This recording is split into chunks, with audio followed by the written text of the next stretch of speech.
to have any positive meaning in your life, you have to have identified a goal, and you have to be working towards it. And there is a technical reason for that. And the technical reason, as far as I can tell, is that the circuitry that produces the kind of positive emotion that people really like is only activated when you notice that when you're proceeding towards a goal that you value.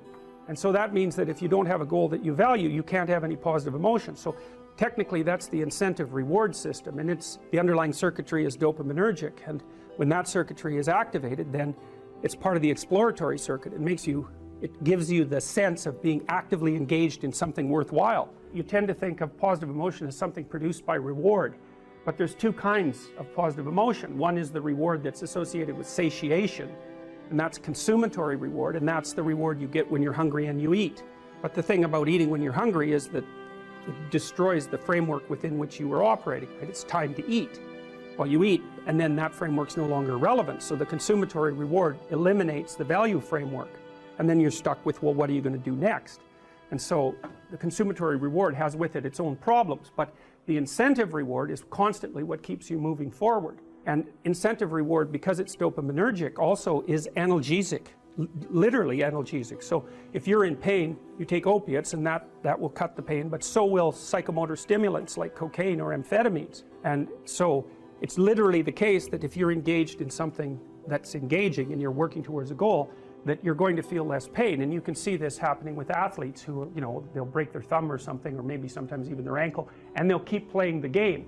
Of course, afterwards they're suffering like mad, but the fact that they're so filled with goal-directed enthusiasm means that, well, the pain systems are in some sense shut off.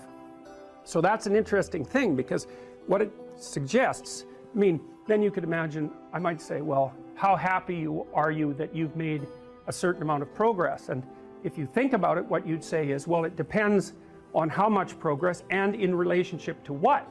So hypothetically, you're going to be happier if you've made quite a bit of progress towards a really important goal.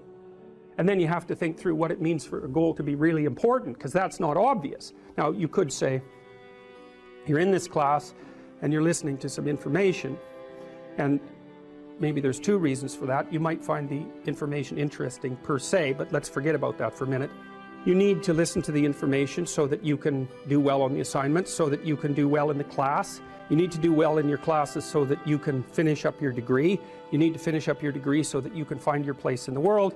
You need to do that so that you're financially stable, and maybe you can start a family and have a life, and that's all part of being a good person, something like that. And so that's a hierarchy of goals, and you might say that being a good person would be the thing, however vaguely thought through, that's at the top of that hierarchy. And then when you're doing things that serve that ultimate purpose, then you're going to find those more meaningful, and that meaning is actually produced as a consequence of the engagement of this exploratory circuit that's nested right down in your hypothalamus. It's really, really old. It's as old as thirst, and it's as old as hunger. It's really an old system. And so you want to have that thing activated.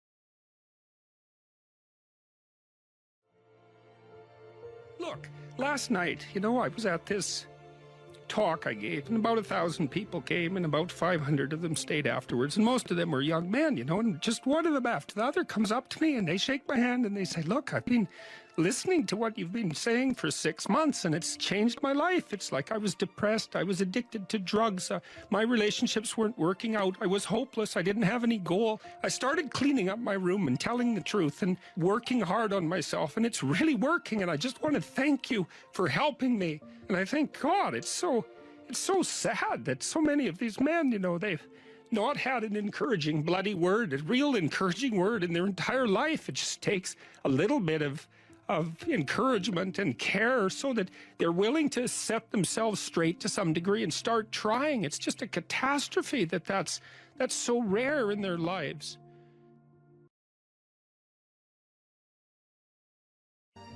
If you're resentful about something, well, first of all, you should notice, I'm resentful. And that's kind of humiliating, because no one's proud of being resentful. It's a shameful emotion.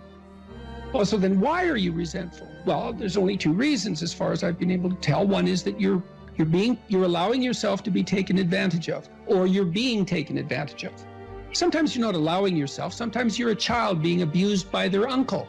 You're not allowing yourself. You can't do anything about it. You're resentful because you're being taken advantage of, or because you're immature. It's one of those two things. Figure out which it is, and then take the steps necessary to address it. Living a life without resentment is a great goal. People are often resentful if they see that responsibility has been abdicated. Why isn't that person doing their job? It's like, well, hey man, step in at your workplace, in your family.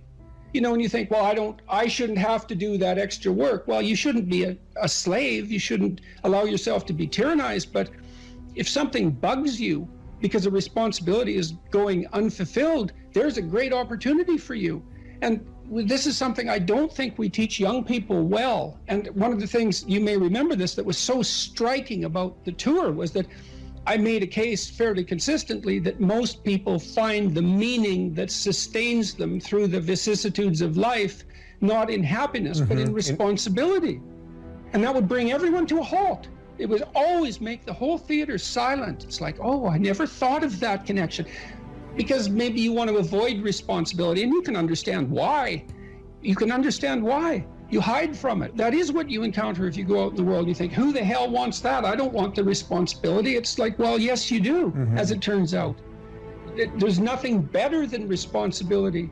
Now, you know, I say that with some caution. I think that it's hard to say. The responsibility, I've been overwhelmed by my apparent responsibility, but I think it's also kept me alive. And I mean that literally. And so, wait, can you go a little deeper with that? I mean, when you were at your darkest moments in the last 2 years, whatever that might be, was it the feeling of the... many times in the last year where it would have been much easier for me just to be dead. That's constant. So, but no. But is it but no because of something in you, or is it but no because of the people that you would have abdicated that responsibility of the people, or is that ultimately the same thing? Yeah. Well, I do think the two aren't easily distinguishable, but it's definitely that. It's definitely that. You know. And it's one of the chapters, the last chapter, is be grateful in spite of your suffering. You know, you need a meaning to sustain you through suffering, and it is the case that you find that in responsibility. Well. And so it's good advice for anyone who's at work. You're resentful about this and that because people aren't pulling their weight. Pull it. See what happens. You become indispensable instantly. You'll know everything. And maybe that job won't be for you, or maybe that relationship won't be for you, but you'll take your hard acquired wisdom and go elsewhere and flourish there. So, you know, this kid stopped me. I think I wrote about this in this book. Kid stopped me in a restaurant one day when I was walking in, and he said, and he had an undergraduate degree, and he was working as a waiter in a chain steak place. And he stopped me and he said, you know, about 6 months ago, I was watching one of your lectures and I decided to stop being resentful about my job. And he was resentful because he had a university degree and he's working as a waiter. You know, and look, I don't have anything against waiters. It's like a waiter can make your evening, you know, hooray. He said, well, I decided I'd start trying at my job, like really trying, as if it was worthwhile. He said he got 3 promotions in 6 months, like he's just rocketing up the power hierarchy. Well, it's not power, it's competence, if it's well run. You know, and places are full of opportunity. There's always people out there who are doing far better than you on pretty much anything you want to imagine. And if all you're doing is seeing yourself in their reflected light, let's say, then it's going to be pretty damn dismal. But it's not a good comparison because, well, first of all, there's danger in just comparing yourself to others, period, because they're not you. And God only knows what struggles they had to undertake to get to where they were, or what burdens they're currently carrying that you're not aware of. But you can certainly contrast yourself with yourself. And that's a lot better. It is the only way. Well, it's also the only way of really measuring anything approximating proper improvement. You can actually tell when you're a little better than you were yesterday. Right. And you can actually do that. That's another thing that's so interesting about it, is that you can actually make yourself a little better in some way, pretty much, well, I don't know if it's at every moment, but you can certainly do it every day. Let's say you want to become who you could be in the fullest sense. So let's say you're someone who's going to solve some serious problems. Okay, the first thing you have to do is admit to the seriousness of the problems. That's no joke. And so the first thing is just the terror of the problem itself. And that's enough to paralyze me. And that's the Hydra, that's the Gorgon with the head of snakes. It'll paralyze and turn you to stone. That's the basilisk in the Harry Potter series.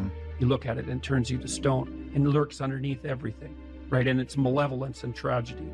And so there's that. And then the next is, well, you're going to take responsibility for that? You're really going to do that, are you? That's a hell of a load, man. And so it's daunting to even consider that. And then there's the discipline and responsibility that necessitates, which is also daunting. It's like, oh my God, the problem's that serious. I'm really going to have to get my act together in order to not contribute to it, much less solve it. And so the problem is terrible. And then the solution is daunting. But the upside of that is like, well, there isn't anything better to have than a problem that's worth solving, like that's really worth solving, right? And so the more of that you take on, the more you have a reason to get out of bed in the morning, no matter what. Like, I'm getting up, I'm trudging forward. Doesn't matter what I'm suffering from. I've got things that need to be done. They're necessary. And that gives you that sense of purpose that is the antidote to bitterness. Okay, well, let's say you want your life to be meaningful. It's like, okay, then what you do matters. It actually matters. Or how starting to clean up the room changed their life. That's quite fun because it's something I always tell people to do instead of going out and protesting. Jesus, I just can't stand Cleaning up that. the room? Yeah. Meaning? Well, my sense is that if you want to change the world, you start from yourself and work outward because you build your competence that way. It's like, I don't know how you can go out and protest the structure of the entire economic system if you can't keep your room organized. Well, I made a video call, which was called Message to Millennials, where it was called How to Change the World Properly. A bit of on the pretentious side, I suppose, but I was trying to produce something that was a counterposition to this idea that what you should do is go out and fix up other people. You know, that's just not right. And there's a New Testament line about that, something about, you know, not worrying too much about the log in your neighbor's eye, or about the speck in your neighbor's eye when you have a log in your eye. What would the world be like if people stopped avoiding the things they knew they should do? You know, because the question is, how much are we contributing to the fact that life is an existential catastrophe and a tragedy? How much is our own corruption contributing to that? That's a really worthwhile question. The things you leave undone because you're angry, you're resentful, you're lazy, you have inertia. Well, you consult your conscience and it says, well, you know, that place over there could use a little work. It's the same as working on yourself, and so you clean that up because you can. And then things are a little clearer around you.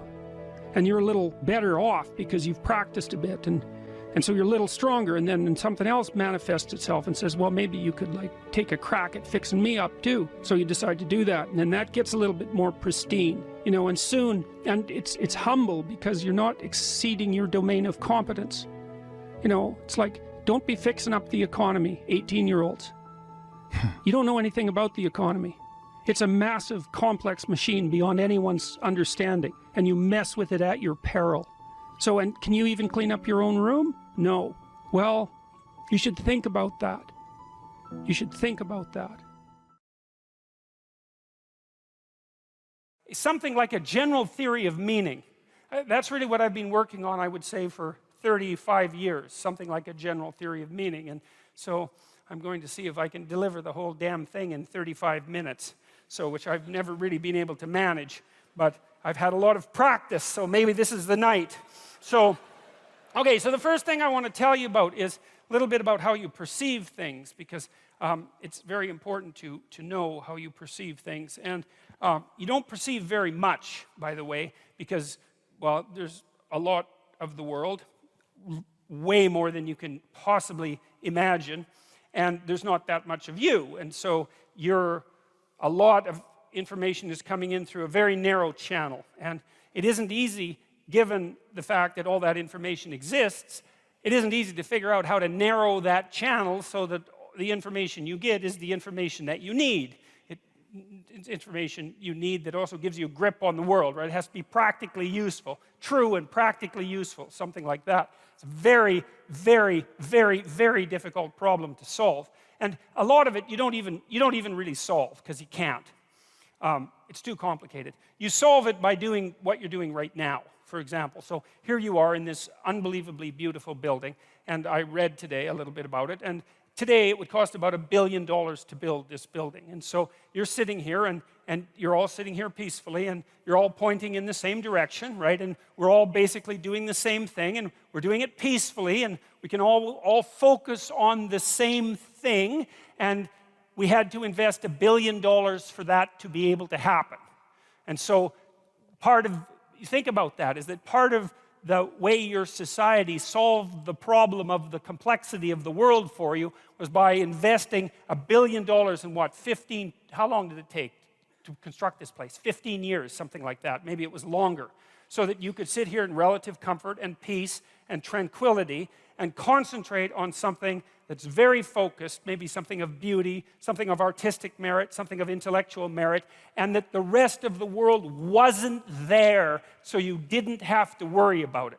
And that's not all. It's not just that you're here in this building and the chairs aren't falling apart and the floor is reliable and the electrical lights work and the sound quality is good and like all the technology is working, and there's people beetling away in the background like mad constantly everywhere, making sure that those impossible things keep happening so that you don't have to be distracted. But then you're also sitting with people who are roughly like you, roughly like you enough so that when they come into a venue like this, they know enough to sit down in the seats and face forward, and not turn around and look at the person behind them, which would make them very nervous, right? Which would be an indication that that person isn't playing the same game as everyone else, and so God only knows what they're up to, because you just wouldn't want that, right? You wouldn't want the guy in front of you turning around and just looking at you for the next 90 minutes. And, well, it's worth thinking about why. Like, well, what are you thinking about? You're going to be sitting there looking like this, your eyes are going to be darting around, and maybe you're going to be nudging someone and pointing at this person because maybe they have some idea of what this person is up to because you don't. And the problem is, if you don't know what that person is up to, then they could be up to anything. And anything is a lot of things to be up to. And you don't want people to be up to anything. You want them to be up to the one or two things they're supposed to be up to while they're with you in this narrow place that you occupy, right? And that's sort of the hallmark of a civilized and socialized person, is when we interact under 90% of conditions, 99% of conditions, you show me your persona. It's just a very narrow slice of yourself, and I show you mine at the bank, say, or at the grocery store, when we pass each other casually in the street. We nod and say hi, and you nod and say hi, or we just walk by peacefully, and like we're seething with complexity, and we don't let any of that out. And the reason for that is we don't want anybody else to let any of it out either. Right? So we keep ourselves simplified, and we build our architecture for that. And so, you come into a building like this, and the building tells you what to do.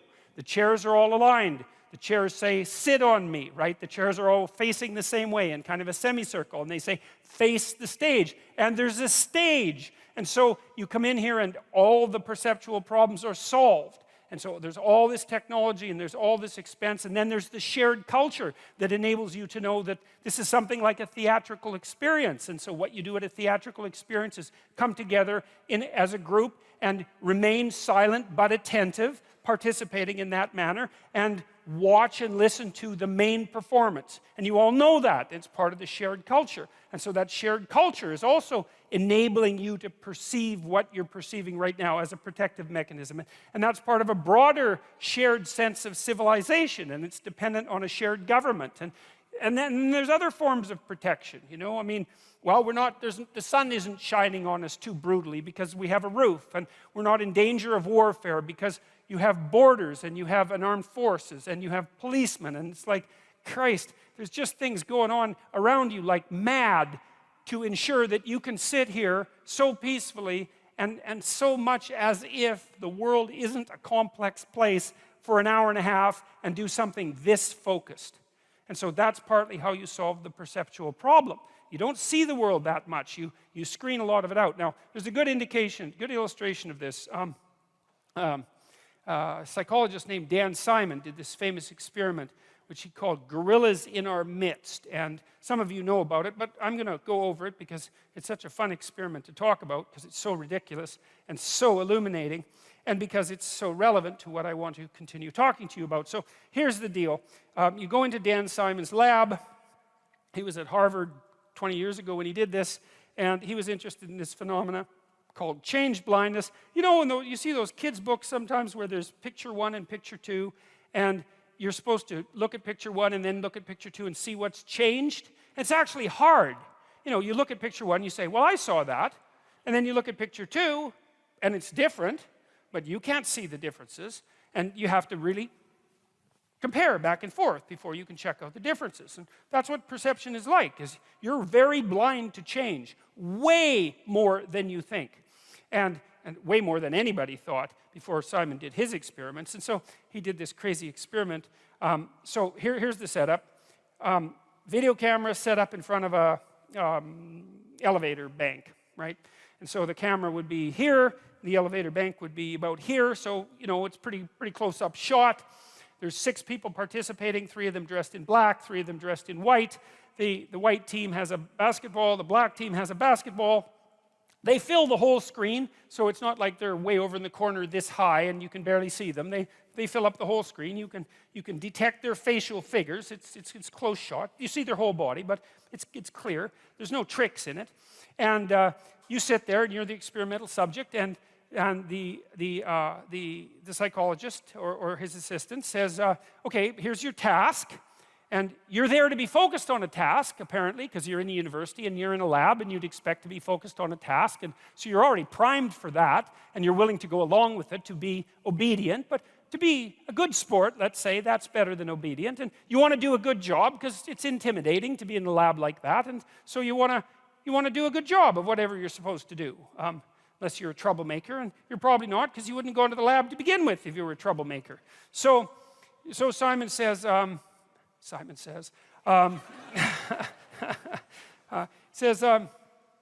count the number of times, like the white team is going to throw a basketball back and forth, variety of ways, for 3 minutes. Just count how many times they manage it, and they're going to bounce it and throw it directly and all that. And so the black team and the white team start to mill around on the video, and they're tossing the basketball back and forth, and you're watching the basketball very intently with the central part of your vision.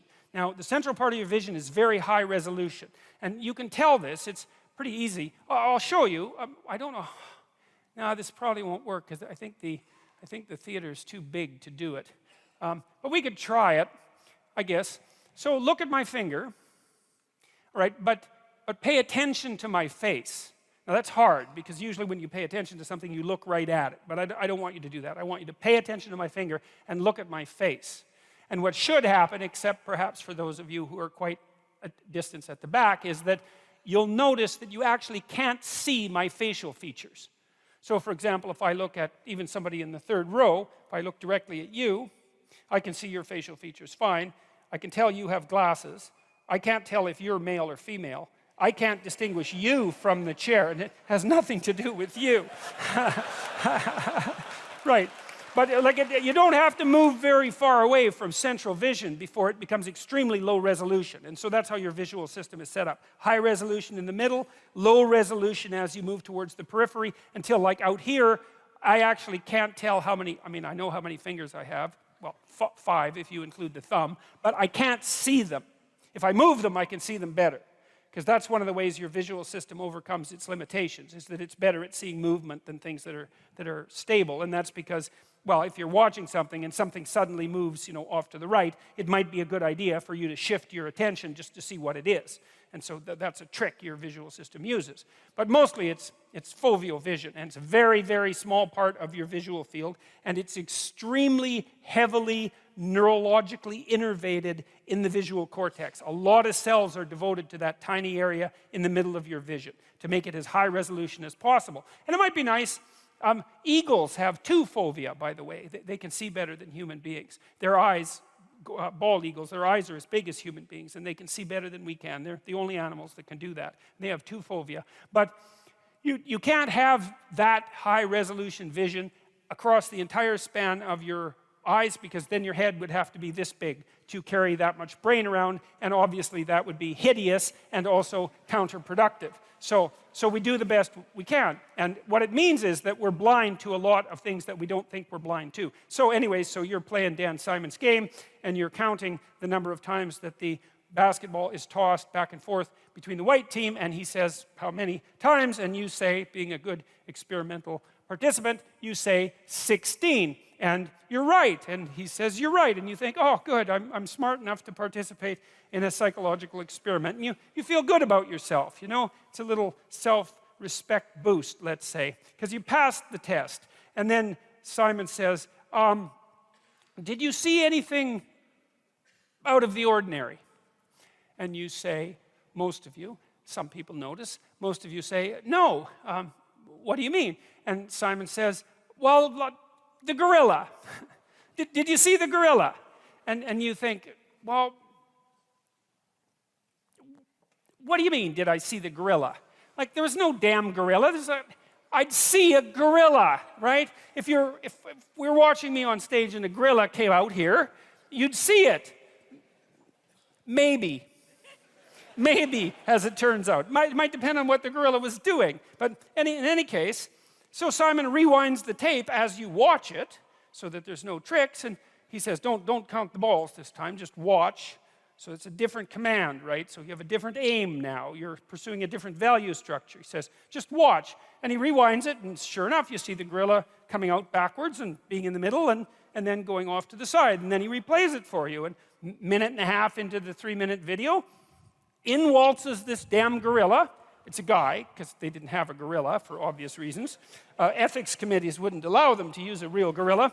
And he's a big guy. He's not a small chimpanzee type ape. He's 6'4", and he saunters out there and beats his chest like for 4 seconds right in the middle of the screen, which you might think you'd see since it's right in the middle of the screen, and then he saunters off to the side and you don't see it. And the question is, well, what the hell's wrong with you? Like, why don't you see it? And it's worse than that. Like, Simon has done other funny tricks. Like, imagine you went to a grocery store and the cashier was behind the counter, right? And you're talking to the cashier, and the cashier says, excuse me for a minute, and then kneels down, and then someone else stands up and keeps talking to you. And you think, oh, you're going to catch that. And you don't. About 50% of people miss that completely. So you can like change the person completely. And the reason is, well, how much processing do you have to do to have a casual interaction with a cashier at a grocery store? And the answer is, not much, right? You don't have to do the processing doesn't have to be that deep. And you can kind of tell this because you can watch The Simpsons, or you can watch South Park, and South Park has like the world's worst animation, right? I mean, everything moves like this. It's all circles and triangles, and you don't care. It's like 5 minutes into the narrative. It doesn't matter that it's circles and triangles having a conversation. It's fine. The icon will work. And that's a good rule for perception, is you use the simplest possible perceptual scheme that you can manage to get yourself from point A to point B, right? It's a map. You don't see the world. You see an iconic representation of the world. And then the question is, what makes the iconic representation sufficient? And I suppose sufficient means a couple of things. One thing it means is tolerable, right? It doesn't cause an excess of suffering and degeneration. It has to be functional, right? And then maybe a more specific example of that would be, well, it has to work, like a map works. A map is a low-resolution representation, but it's a good enough map if you use the map and you start at point A and you happen to be at point A, which is a good beginning for a map, and then you use the map and you get to point B and you think, good enough map. And that's really, that's us. That's how we think. That's how we construe the world. Our maps are really, the stories that we use in the world are really the maps we use to guide us. And they have perceptual implications. But that's essentially what you do. So now the question is, all right,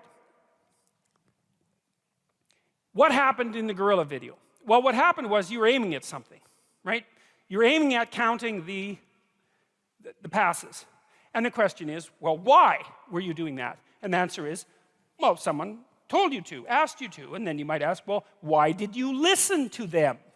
There's lots of other things you might have done in the lab, but that isn't what you did. You did what you were asked to. And we might say, well, that's because you're reasonably cooperative and civilized. And then we might say, well, why is that a hallmark of cooperation and civilization? And we might say, well, reciprocity, like spontaneous reciprocity between strangers who have a bit of a contractual arrangement is part of civilized behavior, and so that's the appropriate thing to do. And we might say, well, you wanted to do a good job in the lab because you wanted to make sure that your status wasn't too low. You know, you could count to 16, and so you can give yourself a pat on the back of the head for that. And, you know, it's part of being a civilized person.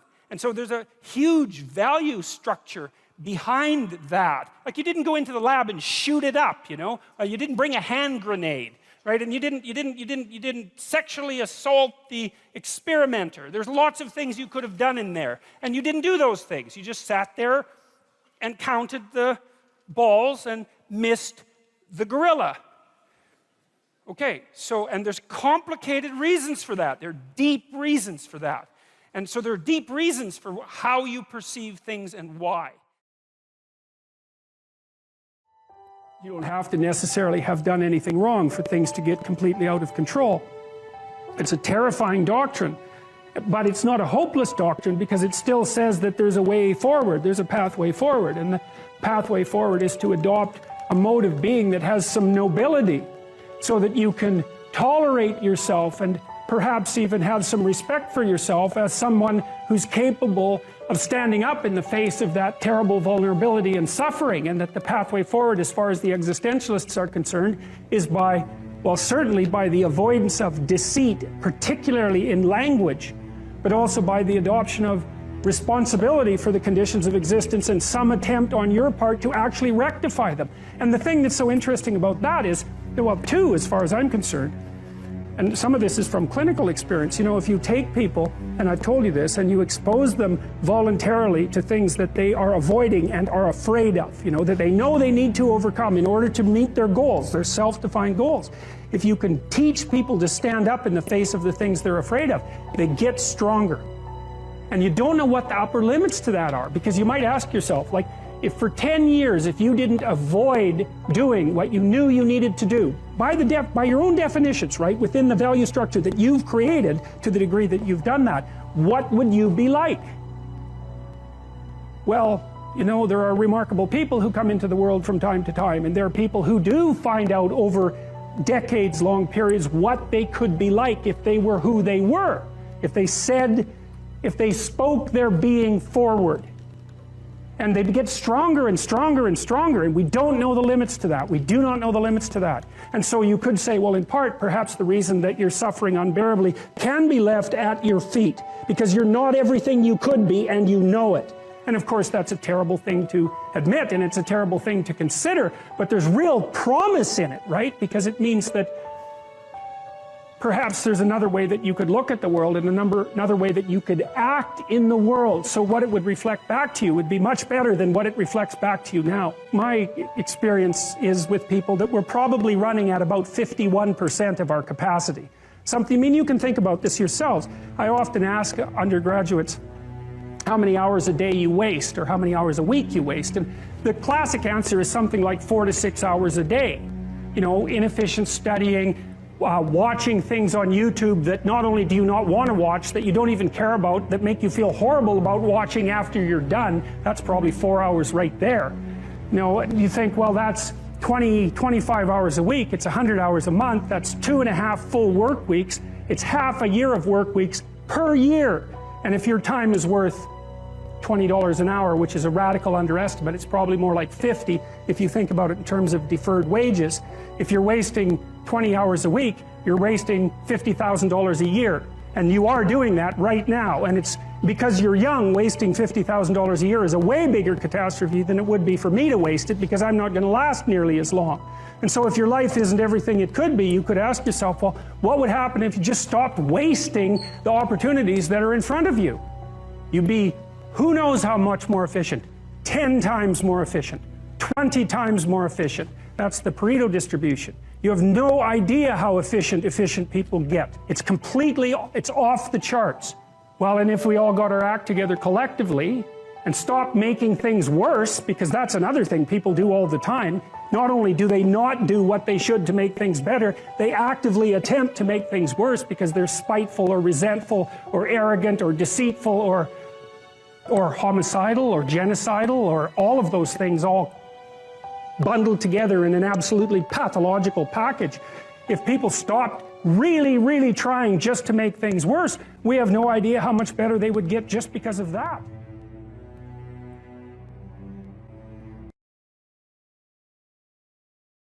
The internal problem is, how do you deal with tragedy and malevolence? And you can say, well, I'm not prepared. It's like, yeah, fair enough. Unsurprising, especially if you were overprotected as a child. It's not a good idea to overprotect your kids because the snakes are going to come into the garden no matter what you do.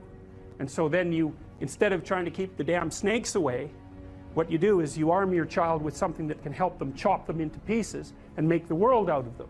So that the trick for human thriving in the face of suffering and malevolence is strength, not protection. It's a completely different idea. We also know this clinically. We know, for example, that if you treat people with exposure therapy for agoraphobia, which is, roughly speaking, the fear of chaos, I would say, the fear of everything, you don't make them less afraid. You make them braver. It's not the same thing. Because with an agoraphobic, see, what happens to them is the fall. They never conceptualize death and suffering. They're naive, right? It never enters the theater of their imagination, and it's because they're protected from it. But then something happens. This often happens to women in their 40s because they're the people most likely to develop agoraphobia. Something happens. They've been protected from chaos by authority their entire life. So maybe they had an overprotective father, and then they went to an overprotective boyfriend, and then they went to an overprotective husband. And maybe they were willing to be subjugated to all three of those because of the protection, right? So that's the bargain. They stay weak and dependent. And maybe they have to because that's the only way they can appeal to the person who's hyperprotective. But the price they pay for that is that they're not sufficiently competent. And then something happens in their life, often in their 40s. They develop heart palpitations, maybe as a consequence of menopause. Their heart starts to beat erratically and they think, oh no, death. It's like, well, who are you going to talk to about that? Right? There's no protection from authority for that. Or maybe their friend gets divorced, or maybe their sister dies, or something like that. It brings up the specter of mortality, and maybe the specter of malevolence and mortality, and it brings it up in a way that authority, recourse to authority, cannot solve. And so then they have panic attacks. What happens? They go out, they get afraid, they feel their heart beating, then they get afraid of their heart beating because they think, oh no, I'm going to die, and they think, oh no, I'm going to die, and I'm going to make a fool of myself while I'm doing it and attract a lot of attention. So the two big fears come up. Mortality and social judgment. And then they have a panic attack. It's like fight or flight's gone out of control. Very unpleasant. Then they start to avoid the places they've had a panic attack. Then they end up not being able to go anywhere. So then Tiamat has come back, right? A huge monster, a little victim. And so what do you do with them? Well, there's no saying, no, there's no Tiamat. That's done, right? Their naivety is over. They've had a direct contact with the threat of mortality and social judgment. They've met the terrible mother and they've met the terrible father. And there's no going back. There's no saying, oh, the world is safe. It's not safe. Not at all. It's not safe. The fact that you think it's safe means that you were living in an unconscious bubble that was sort of provided to you by your culture. It's a gift. And now that's been shattered. And so now what do you do? Well, the answer is you retreat until you're in your house and there's nowhere you can go. You're the ultimate frozen rabbit, right? And your life is hell because you can't function. The alternative is, let's take apart the things you're afraid of. Let's expose you to them, carefully and programmatically. And then you'll learn that you're actually tougher than you think. You never knew that. And maybe you didn't want to take on the responsibility because, people play a role in their own demise, so to speak. When you had opportunity to go out and explore or withdraw because you were afraid, you chose to withdraw because you were afraid. So it's not only that you were overprotected often, it's that you were willing to take advantage of the fact that you were overprotected and run back there whenever you had the opportunity. You know, so maybe you're a kid in the playground, right, and you're having some trouble with other kids, and you know in the back of your mind, I should deal with this myself, but you go and tell your mom and get her to intervene. And you know that that's not right. You know that you're breaking the social contract, but it's easier, and so that's what you do. You run off to an authority figure and hide behind the Great Father, roughly speaking. Well, the problem with that is you don't learn how to do it yourself. So then you have to relearn it painfully when you're 40. So then you take people out, you say, well, what are you afraid of? Rank it from 1 to 10. So 10 is, make a list of 10 things you're afraid of. The thing you're least afraid of we'll call number 10. So we'll start with that. Okay, well, I'm afraid of elevators. Okay, well, let's look at a picture of an elevator. Let's have you imagine being in an elevator. Let's go out to an elevator and let you watch the terrible jaws of death open, because that's how you're responding to it symbolically, right? And you're going to do that at the closest proximity you can manage. You find out, you go do that, it works. You're nervous as hell, especially from an anticipatory perspective. Shaking. You go out, you stop, you watch it happen, and you actually calm down. You do that 10 times and it no longer bothers you. Well, what you've learned that you didn't die, but more importantly than that, you've learned that you could withstand the threat of death. That's what you've learned. And then you move a little closer, and then you move a little closer, and then you move a little closer, and finally you're back in what's no longer the elevator from a symbolic perspective. It's a tomb, right? It's a place of enclosure and isolation.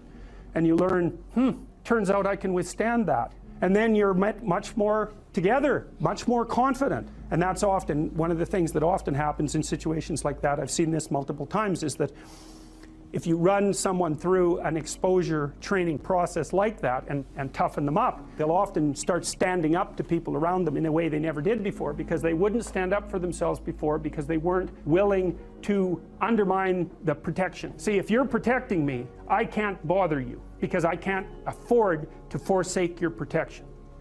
So if I'm going to play that game, I'm going to hide behind you, then I can't challenge you.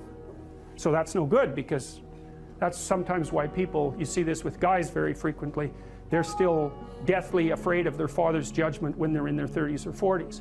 It's like, well, why? No, because they still want to believe that there's someone out there that knows. And so they're willing to accept the subjugation, because it doesn't force them to challenge the idea that there's someone out there that knows. Because that's the advantage of having your father as a judge, right? Because he knows. Well, what if he doesn't? What if no one knows any better than you? Well, that's a rough thing. You don't, until you realize that, you're not an adult, right? That's really technically the point of realization of adulthood, is that no one actually knows what you should do more than you do. I mean, it's a horrible realization, because what the hell do you know? It's a terrible realization, and people will often pick slavery, permanent slavery, to the spirit of the Great Father, let's say, over that realization, and it's completely understandable. But the problem with it is that there's more to you than you think, and so if you continue to hide behind that figure, then you never have a chance to understand that there's more to you than you think, far more to you than you think. Maybe there's enough to you so that you can actually withstand the threat of mortality without collapsing. Maybe even withstand the threat of malevolence without collapsing. Who knows? It's certainly possible. And it's not an abstract question. It's exactly the sort of question that you address in the psychotherapeutic process. It's always the question that you address. And the answer is often in the affirmative, because people can get unbelievably tough. And you know that, because people work in emergency wards in hospitals, right? Or they work in palliative care wards, or they work as mortuary assistants. I mean, these people have bloody rough jobs, you know, or they're on the front line of police investigation into, you know, heinous child abuse crimes, and so they're confronting malevolence on a regular basis. And, you know, those are very stressful jobs, but people do them.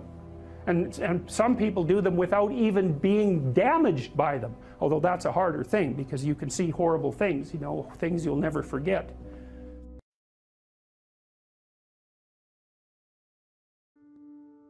If you work 13% longer hours, you make 40% more money. It's non-linear. So you think, why is that? Well, imagine you had 10 employees and one of them works an extra 10%. It's not much. Well, how often is that person going to be promoted? Assuming you have a clue as a boss. It's like you're going to look at the 10 people and you're going to think, oh, that guy's always here like 45 minutes early. It's like, why don't we give him the promotion? Obviously, right? So these small edges that you can manage like that, work an extra 10% or extra 13%, have non-proportional payoffs. That's part of the Pareto distribution. So get your sleep cycle organized so you get up in the morning. Learn how to do it. No excuses. I'm too tired in the morning. I don't like mornings. Who cares? That's not relevant. It's like discipline yourself so you can manage it. Schedule your meals, because that's a good disciplinary routine. And then learn to use a calendar, like Google Calendar. Most of you, many of you out there, do not use a calendar. Okay, a calendar is not a prison, and it's not a tyrant. Not if you use it properly. A calendar keeps anxiety at bay. It makes sure that you do what you need to do, which is important, because otherwise you fall behind. But if you use it properly, it also helps you plan what you want to do. So I could say, well, lay out your damn calendar and design the days you would like to have. That's what your calendar is for. So you can put in all sorts of things in there you want to do, and that would be good for you. And that's a really good way to start being more industrious. Make a plan. You need a plan for 3 years. You need a plan for the next year. You need a plan for the next 6 months. You need a plan for the next 3 months. You need a plan for the week. You need a plan for the day. You need a plan for the hour. All of that. I make lists constantly of what I have to do. And they're like daily, weekly, monthly, yearly. Right now, I can't look out more than about 6 months, because my life is too complicated and chaotic. But you need a vision of who you could be, what character you could have. 3 to 5 years out, you can't go much farther than that because life is too unpredictable, I think, to make vision that's longer term than that subject to. There's too much chance associated with it to spend a lot of time on. Maybe you can stretch it to 5 years, and in rare cases, you can have a 10-year goal, but it has to be pretty low resolution. But you want plans at all those levels of resolution. You want to write the things down. And because what are you going to do? You're going to stumble around and get what you need? You're going to stumble around and be useful to other people? And it's useful to be useful to other people, They want to work with you then. They want to do things with you. They want to have you around. They trust you. They open up opportunities for you.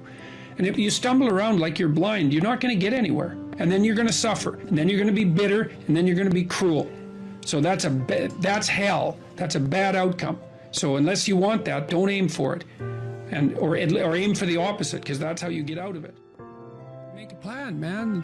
So when I was doing my clinical work, which I did a lot of career work with my clients, both at a beginner level, I would say, like really a beginner level, with people who had no employment whatsoever, no history of employment, who were undereducated and who lacked every skill you could possibly imagine. So these were people who were really in dire straits, up to people who were operating at the top of their profession, but who could still strategize forward. And so, for example, let's say you're at a dead end in your job. Okay, so I don't find my work meaningful. All right, so that's a problem statement. It's like, well, why not? I find the work I do repetitive and boring and without spirit. I have a bad relationship or a neutral relationship with my boss who doesn't know who I am. I have problems with coworkers. All of that needs to be differentiated, right, and analyzed in detail. So we might say, for example, let's say you believe that you're undervalued at work, and maybe you are. What you need to do is you have something to say, and we would have to figure out what it is that you have to say. But it would be some variant of, I'm bringing more value to the table than I'm being compensated for, and that's demoralizing me. And it's also not good for you being my boss, because if I'm actually more valuable than is being recognized, then the fact that you're not valuing me properly means that I will become demoralized, I won't work properly, and you won't get the best out of me. So it's bad for both of us. And if your boss is in principle not amenable to such a discussion, then what you should seriously consider doing is finding another job. Okay, so let's say we're going to set you up for this. Okay, this isn't like next week's enterprise, man. This is your life. So the first thing I would ask is, well, do you have your resume or CV in order? Well, I haven't typed it up for 3 years. Well, what do you think about bringing it up? Well, I'm pretty nervous about that because there's some holes in it, and I didn't do so well in college, and I'm kind of embarrassed about my resume. It's like, okay, bring it in. Let's go through it. Let's at least update it. Let's look where the holes are. Let's look at where the inadequacies are as far as you're concerned, right? This isn't my judgment, it's your judgment. Let's walk through those judgments and see if they're warranted, because maybe you're just too guilty and ashamed and self-conscious and anxious, and you're looking at your resume more critically than someone else would, and maybe there's some holes that you need to rectify. You were 2 courses away from your BA and you dropped out or something like that. Well, maybe we need 6 months to address that. And at least, even if you can't be fully educated, you could be taking some courses online. And so when you went to a new job interview and they said, what about this hole? You'd say, well, I came to terms with that 6 months ago, and in an effort to rectify it, I'm taking the following courses, and here's my plan for completion. That's a really good answer. And anyone with any sense who's interviewing will accept that as an indication that although you're not perfect, and who is, that you have a good plan and that you've thought it through. Like, that's the kind of answer that in all likelihood will cement your candidacy for the position. Okay, so now you're going to go to your boss. Well, you have to have your CV and your resume in order, and you have to be able to stand on it solidly, and which at least means that you're prepared to address the inadequacies in a credible, realistic, believable, and truthful manner. All right, now what you do is apply for like 10 jobs. You don't have to take them, but maybe you have to go to an interview or 2 or 3 or 4, and maybe there's a bunch of opportunities out there for you that you didn't even know about. And maybe someone offers you a job. And so now you can go to your boss and say, here's the situation I'm in here at work. Here's my evaluation of the problems in relationship to me. Here's what I could do for you if you gave me a 40% raise and the opportunity to progress, but I'd like to see a plan for that. And I've been looking for other opportunities before conducting this discussion, and I have some. If your boss treats you with contempt at that point and doesn't listen, then perhaps he or she is a little more narcissistic than might be optimal, and it's time to find a new job. But this isn't something you do trivially. And so when you're doubtful, say you're trapped, you ask yourself, well, why am I trapped? And that's a hard question, right? Because some of it's your own inadequacy, a lot of it. And all of the part of it that you can deal with is your own inadequacy. So even if it's unfair, even if you're hemmed in for any number of reasons, inappropriate, like ethnically predicated oppression, let's say, or maybe you're in a workplace that really is sexist in some fundamental sense. Well, that's not good. It's not just, it's not fair, it's not meritorious, all of those things. And maybe you shouldn't be there. But what you can do to begin with is every bloody thing you possibly can do to put yourself in the most virtuous and powerful negotiating position possible. And you have to think like a snake in some sense to do that. You got to get the details right. You have to be prepared to bite, and you have to have your eyes on the prize, so to speak. And it's also very much worth thinking about with regards to setting up your life in general. It's like, if you concentrate solely on your career, you can get a long way in your career. And I would say that that's a strategy that a minority of men preferentially do. That's all they do. They work like 70, 80 hours a week. They go flat out on their career. They're staking everything on the small probability of exceptional status in a narrow domain. But it's hard on them. They don't have a life. It's very difficult for them to have a family. They don't know how to take any leisure activity. Like, they get very one-dimensional. Now, it may be that unidimensionality is the price you have to pay to be exceptional at one thing, right? Because if you're going to be something like a genius level mathematician, and you want to do that or a scientist, say, it's like you're in your lab all the time, you're working 70 hours a week or 80 hours a week, you're smart, you're dedicated, you're unidimensional, and that's how you get to beat all the other people who are doing that. It's the only way. But the problem is you don't get a life. Now, if you love being a scientist and you have that kind of focus of mind well, first of all, you're a rare person, and second, you're going to pay for it. But fine, more power to you. But it's a risky business to do that. You sacrifice a lot for it. You know, and I would say most often, if you're speaking about having a healthy life, that isn't what you do. You spread yourself out more. So, you know, you have a family, you have some things that you do outside of work that are meaningful to you and useful. You have a network of friends. Well, those 3 things alone, or 4 things alone, are plenty to keep you well oriented. And then if one of those things collapses, you know, everything doesn't go. Now, the price you pay for that is the more you strive to optimize that balance, the less likely you are to be fantastically successful at any single one of them. But you might have a very, you know, if you consider your life as a whole, that might be a winning strategy. One of the things Carl Jung said, I really liked this. He thought that men went after perfection and women went after wholeness. So they're different value, they're different, there's something different at the top of the value hierarchy. So perfection would be stake it all on one thing and look for radical success. Not that all men do that, because they don't, but we're talking about extremes, at least with regards to the men that do that. The wholeness idea is more like, well,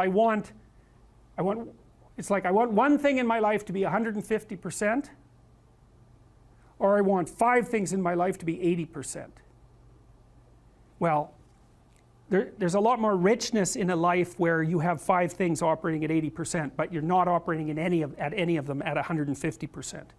So, and I really believe this because I've watched men and women go through their careers now for a long period of time, and one of the things that, there's lots of things that produce this, but one of the things that I've noticed is that mostly women in their 30s bail out of unidimensional careers.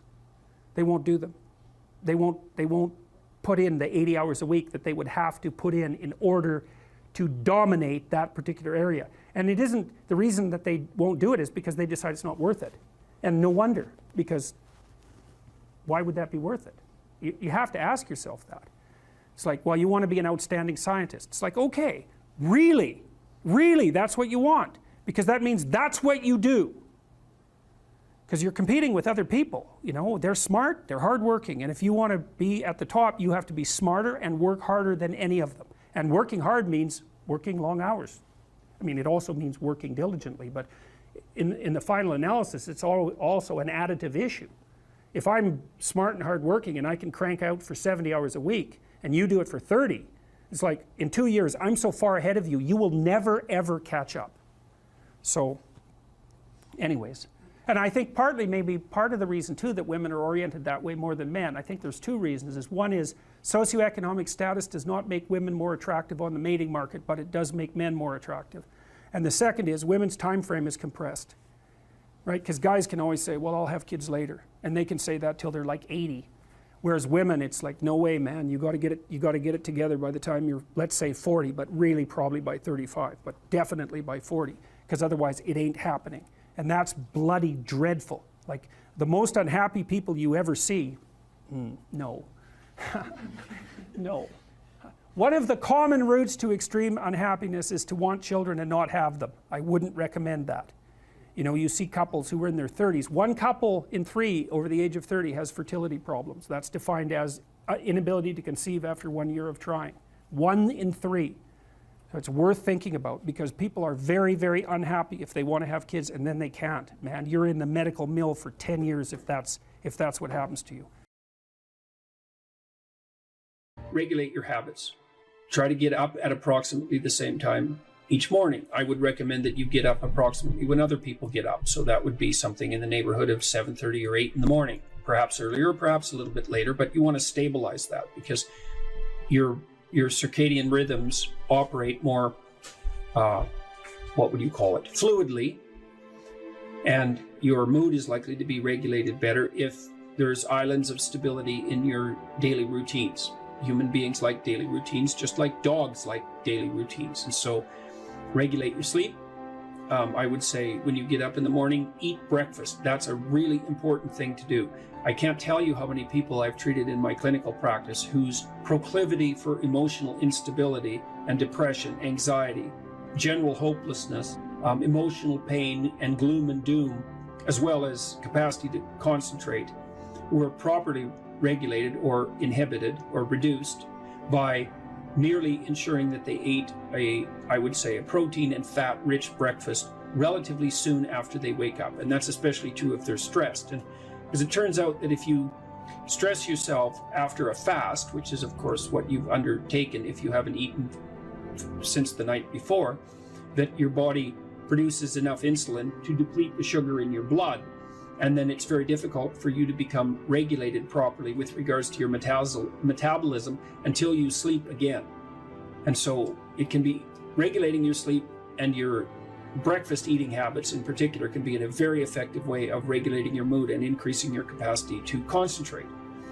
The other thing I would say is that scheduling your time is also extraordinarily useful. And so I can tell you a little bit about how to use schedules effectively. You should develop a long-term plan. So you have to set up your long-term vision. And then I would say once you set up that vision so that you know how to orient yourself, then you should start designing your days. And you can do that very effectively with a calendar like Google Calendar. Many people say, well, I hate using a schedule, or I hate using a calendar. What you're doing is using the calendar as an external tyrant that's telling you what you should do if you were going to be a conventionally good person each day. So you load yourself up with arbitrary responsibilities. But that's not really how you should use a schedule. What you should use a schedule to do is to design the day that you would most like to have. And obviously that's going to include accepting some responsibility and undertaking to make progress on those things that you have to make progress on to keep your life from collapsing into chaos. But it should also mean that you schedule in activities that make you actually want to have that day. And so if you're using a schedule properly, that it can be your friend. And that can also be something that can increase your capacity to concentrate. And then I would say, well, if you're very scattered, then you can start to train yourself. You might say, well, I need to learn to read without distraction. So maybe what you do, you say, okay, well, for the next week, I'm going to read 10 minutes a day, and I'm going to try to limit the distractions. And if you're successful at that, then you could try 12 minutes a day. And if you're successful at that, you could try 15 minutes a day. And the trick is to set a goal for yourself that is slightly beyond your current level of performance, enough to be challenging, enough to be worthwhile if you accomplish, but not so difficult that you're likely to fail. And then practice incrementally, day by day, trying to inculcate the habits that you want to inculcate. And assume that it'll take you a number of months or even a number of years in order to become very fluent at the habit. The important thing is to start improving incrementally, because incremental improvement pays off like compound interest.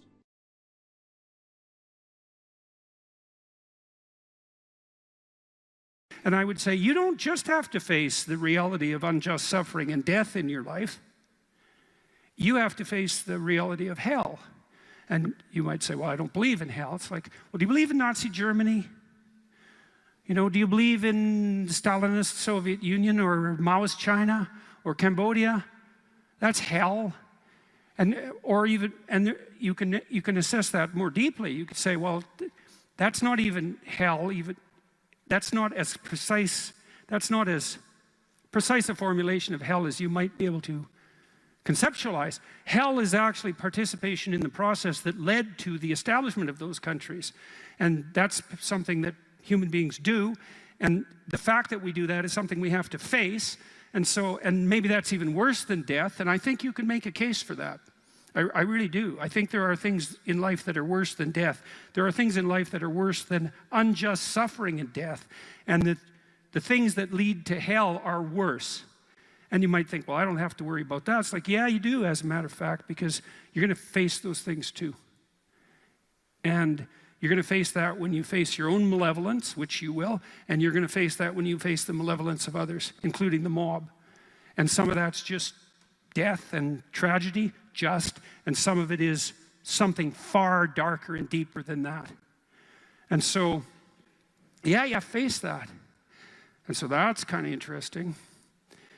And then you might think, well, how should you face that? And that's where Tammy's story is relevant. It's like, well, so she went and swam with the sharks. And I wasn't very happy about that because our life has been adventurous enough. I thought, do you really need to go swim with the sharks? And the answer seemed to be, well, that would be an adventure. And, you know, I don't interfere with her when she's having an adventure. She's going to go have an adventure. It's far be it for me to interfere. And then she told me, you know, that you had to look the shark in the eye or it would think you're prey. Think, well, what do you have to look in the eye so you're not prey? And you know, human beings have been trying to figure that out for a long time because we're strange animals because we're predators, but we're also prey. And so I guess at any moment you're sort of deciding, well, are you a predator? Are you the thing that's on top or are you prey? And you're prey if you turn tail and run.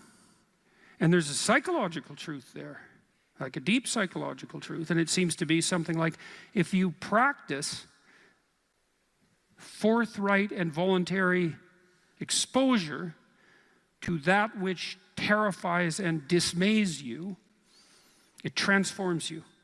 And we really know this as psychologists. We even know there's more and more evidence suggesting, for example, that if you imagine you adopt this attitude of voluntary confrontation, that changes you psychophysiologically. So much of the biochemistry of motivation and emotion is transformed when you take a stressor which could be oppressive and paralyze you and cause you to withdraw, and you reverse that and you decide to advance.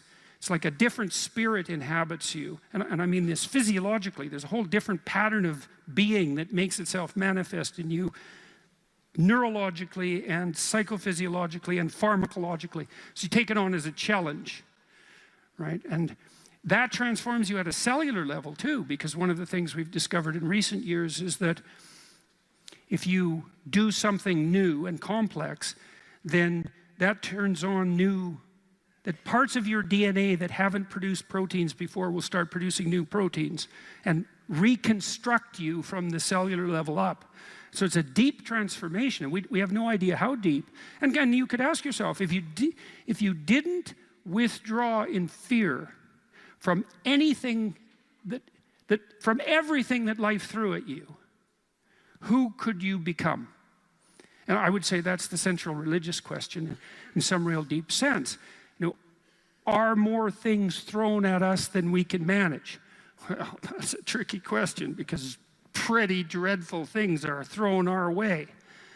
And you might say, well, that just presents an insuperable barrier to progress. That's not very helpful because you're alive, here you are, you got these problems to contend with, and if it's an impossible task, then how could you be anything but hopeless and desperate? But then you think, well, wait a second. How would things transform if I took this on as a voluntary adventure? You know, regardless of its scope, and the scope would include unjust suffering, death, and hell.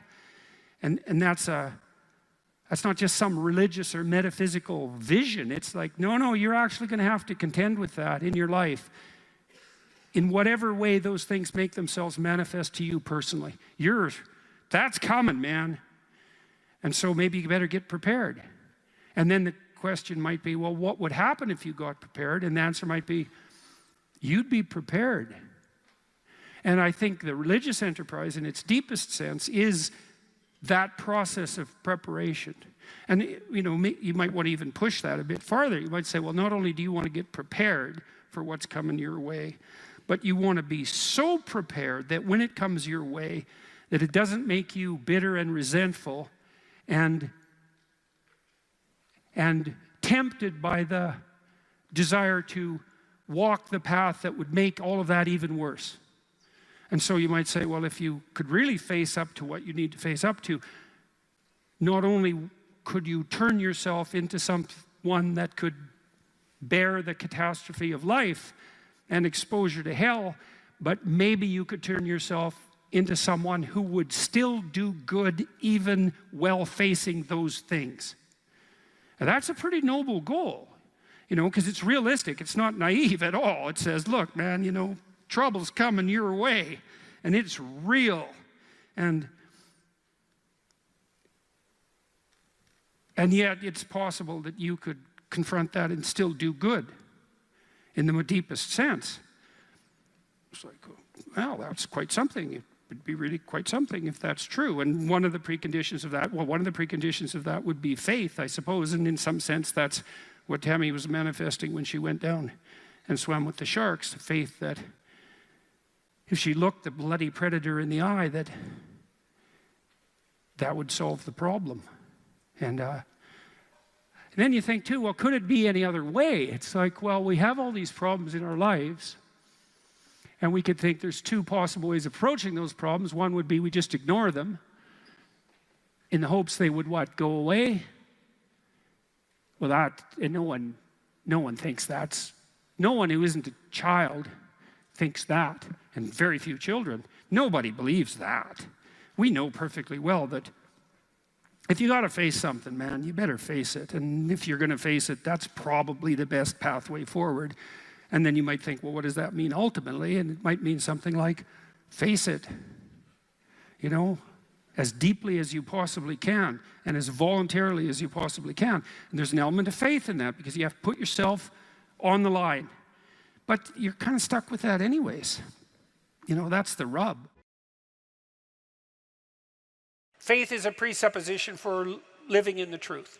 And then you might ask yourself another question, which is, well, why bother living in the truth? Well, one answer would be so that reality doesn't rise up and smite you repeatedly, which it will, if you're deceptive. So that's one answer, but here's another answer, and this is a better answer. People ask themselves all the time, what's the purpose of life? And there's a variety of answers to that. There's no purpose. We're just atoms on a dust mote at the edge of a rather reprehensible corner of the cosmos, and we exist for a moment and we're out, and that's that. Or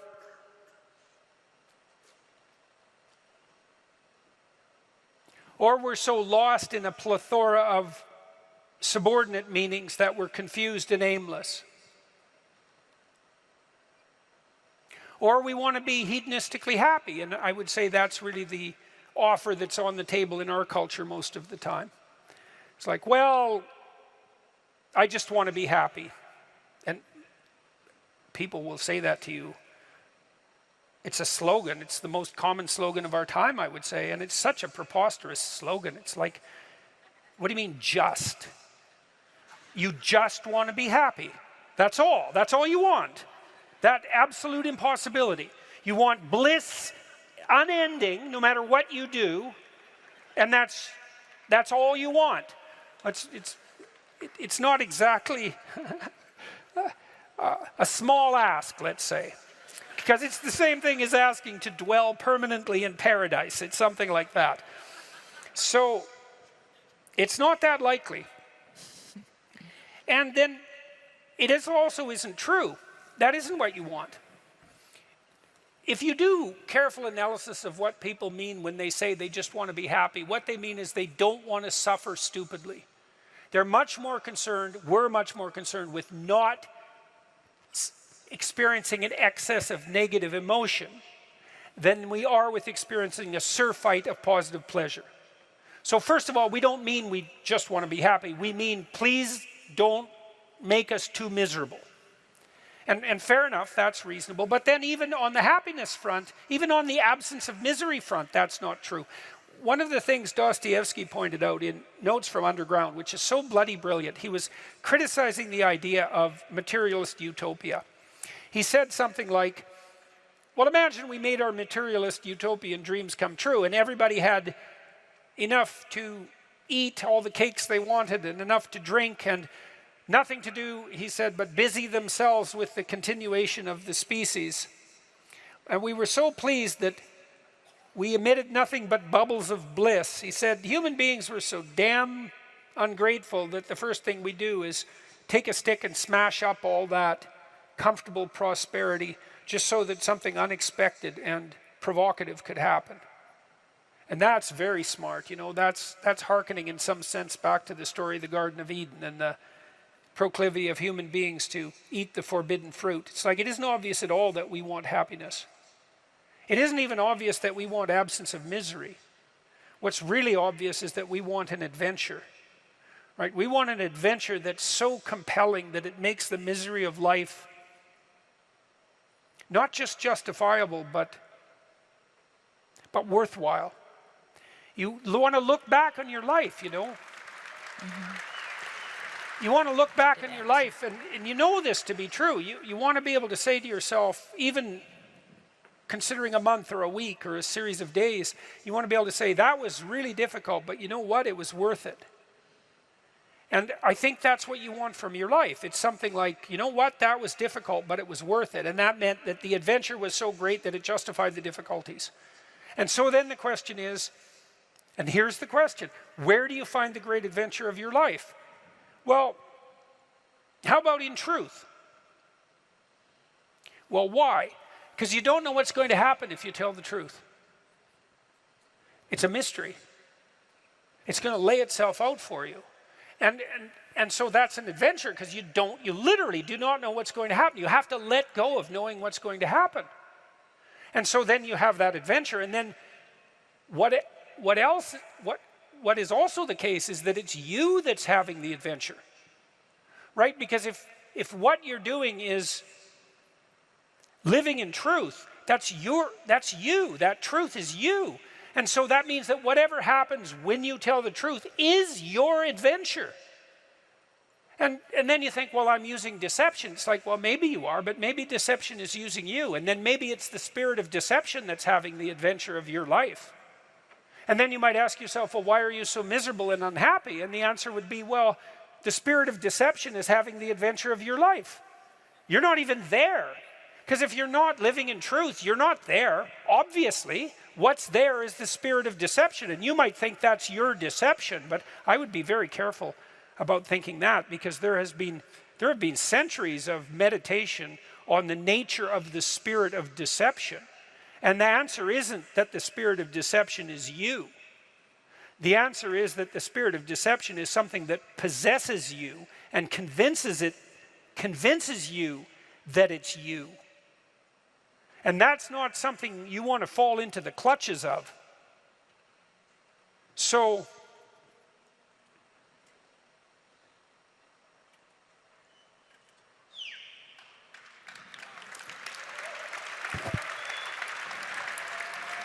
now you have to tell me the question again. I'm certain you answered it. This was about teenagers. Oh, yes. Well,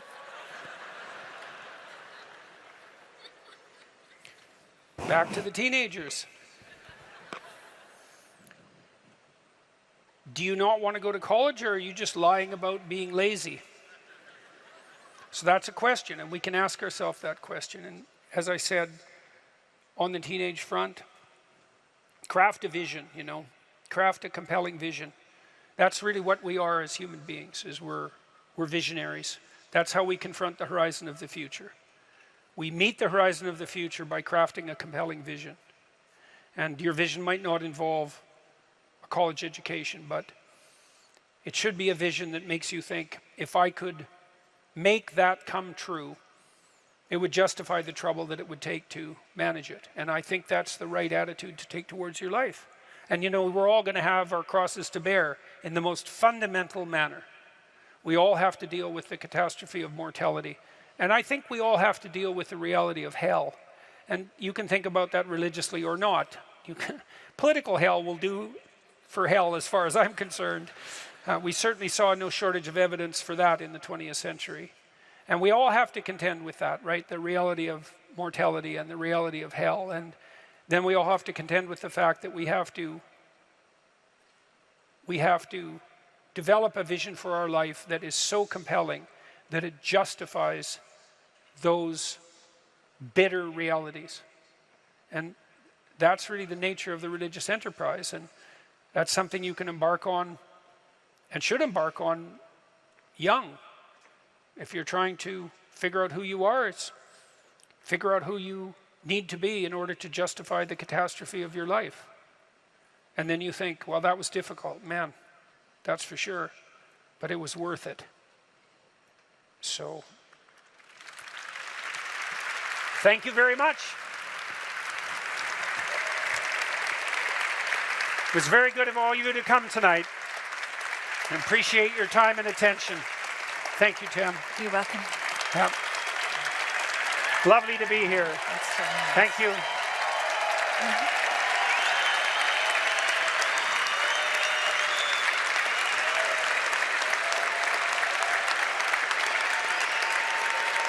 Thank you all. Yeah. Good night. Here's another rule. Pursue what is meaningful, not what is expedient. This is also a great thing to know, I think. That's a tricky rule.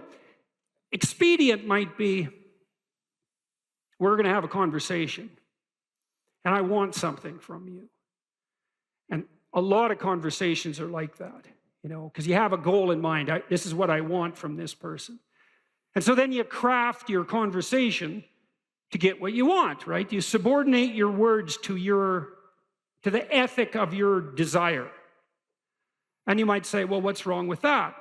Well, what do you know about what you want? Like, haven't you been wrong about that before? Or you might say, well, what's the alternative? Well, is there an alternative? Well, you have to want something from the person to even interact with them. It's like, no, you could want to see what happens. You could want to play. You could tell the truth. That's an interesting thing to do, because you don't know what's going to happen if you tell the truth, that's for sure. You could let go of what you want and just say what you think. And you could presume, and this is an act of faith too, that the truth does set you free, and that the truth that's spoken properly makes out of possibility the order that is habitable and good. And then you could just tell the truth, and you could see what happens, and that would be an adventure. And that's better than expediency, partly because maybe you're wrong about what you want. You know, and you know that because you're kind of narrow and maybe narrowly self-serving from time to time, and your purview of the world isn't as wide as it could be, and you're a bit bitter, so you tend to be that narrowly selfish because of that. And so you want something from a conversation, and you bend and twist it to get it. It's like, fine, but maybe you'll get something you don't want.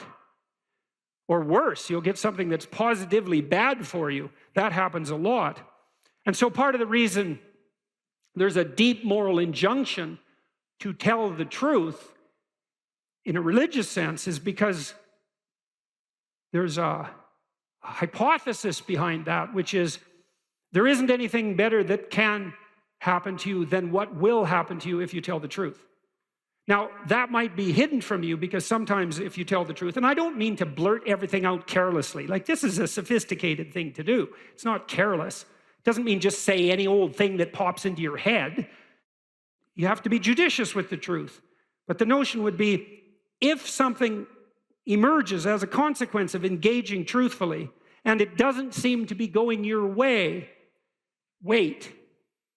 There's more to the story to unfold, because like, how do you know if it goes your way or not? Like, over what time span are you calculating this? Because sometimes things can go pretty badly initially and then much better as they progress. And lots of times the truth has that effect, because you reveal something that's maybe disturbing or shocking even to yourself and to others, and it causes waves, especially if it's a deep truth, and that destabilizes everything. It's like, yeah,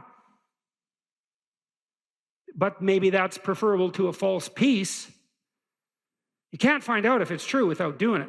You're not going to gather the evidence beforehand. So that's the truth side of it.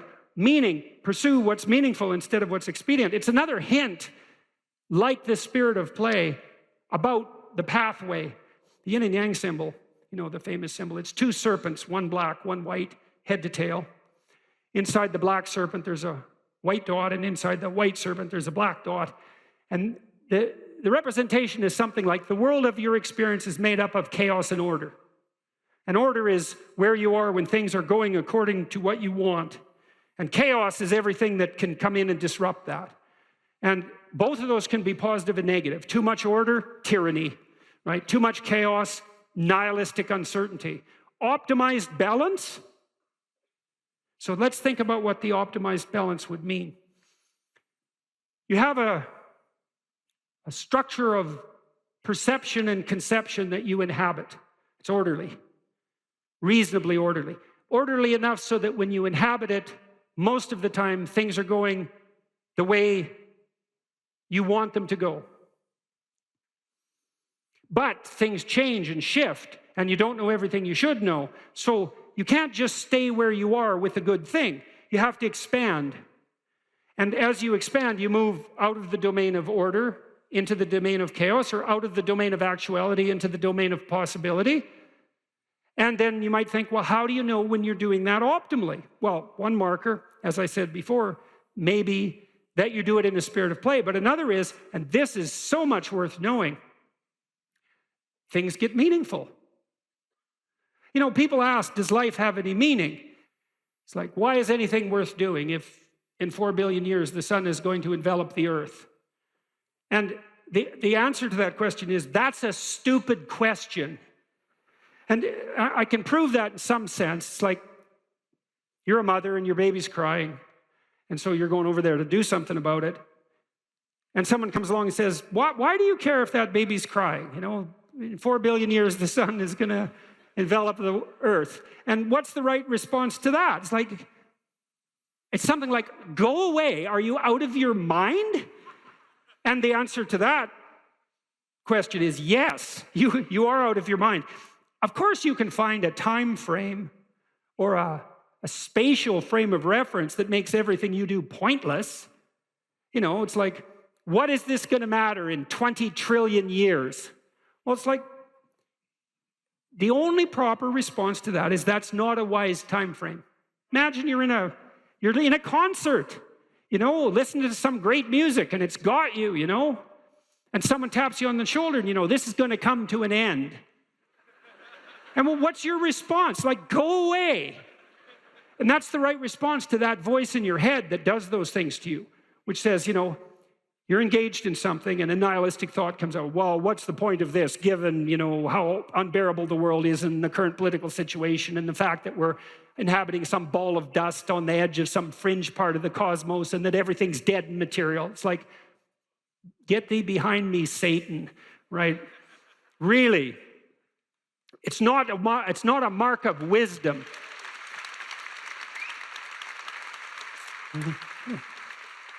It's not a mark of wisdom to let nihilistic, demonic voices steal your joie de vivre.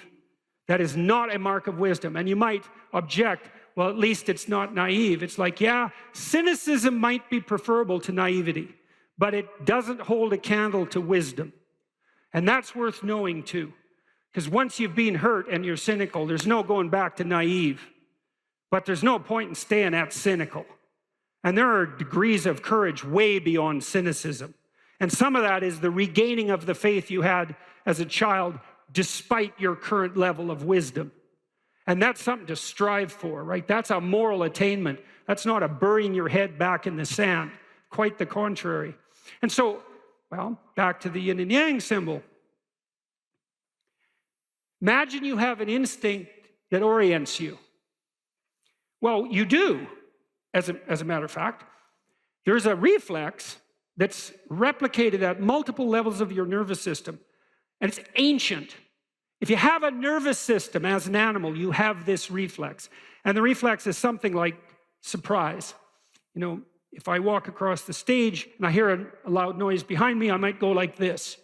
And that would be automatic because I'm gripped by unconscious systems. And what's happening is some chaos has emerged, and it stops me in my tracks because something unexpected happened. My current plan is incomplete.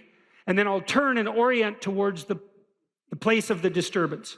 And that's the beginning of exploratory behavior. And then I might run away, which might make me safe, or I might cautiously investigate, in which case I can find out what caused the disturbance, maybe rectify it, and maybe update my plan so that that sort of thing doesn't happen again.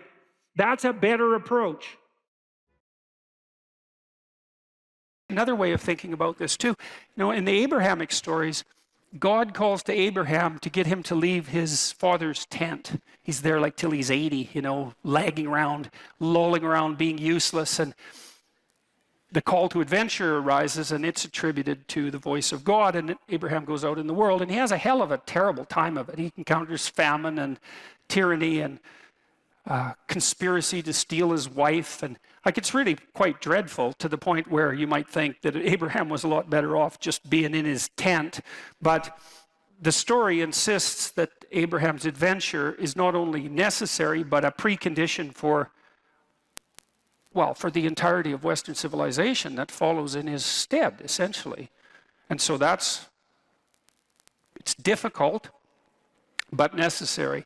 And I think there's an analogy between the voice that calls Abraham as an individual away from his father's tent, you know, the safe confines of his father's tent, and the political voice that calls Moses to pull his entire people out of the tyranny in Egypt. I don't think that's an unreasonable parallelism. And so God in that situation is the voice of adventure and the voice of freedom.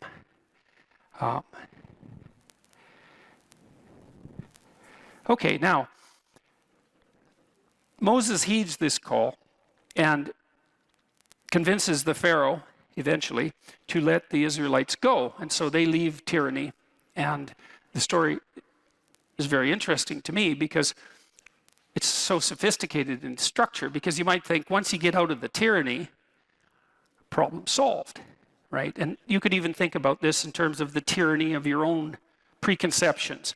You drop the constraints you've laid upon yourself, the arbitrary constraints you've laid upon yourself, or you stop imposing your will on other people, or you escape from political or social tyranny, and everything's immediately better. And that's not what happens in the story at all. What happens is that the Israelites go from the tyranny into the desert. And it's not obvious at all that the desert is an improvement over the tyranny. And it's also a very strange story, because if you think about the story geographically, the desert that the Israelites were hypothetically wandering through isn't that big. And they're there for like 45 years, and you think, well, that's kind of a failure of leadership. It'd take like 2 weeks to walk across the desert, yet they're out there for 45 years or 40 years. What can that possibly mean? And what it means, I think, it means a variety of things, but apart from the fact that it's out of the tyranny into the desert, which is really something to think about. Like, why won't you drop your stubborn preconceptions if they're just constraining you, you know? Or why would people subject themselves to totalitarian oppression if they could just let it go and then everything would be all right? And the answer is, everything wouldn't be all right. It might get worse initially. And that's sort of what seems to happen in the Exodus story. It's like in the desert. And how long? 40 years, 3 generations. So you might think, well, we're better off in the bloody tyranny. And lots of times, we've seen this in the modern world, there were no shortage of people in the Soviet Union once the Soviet Union collapsed, even after the terrible 1990s, who were, what would you call it? Reminisced fondly about the good old Stalinist days.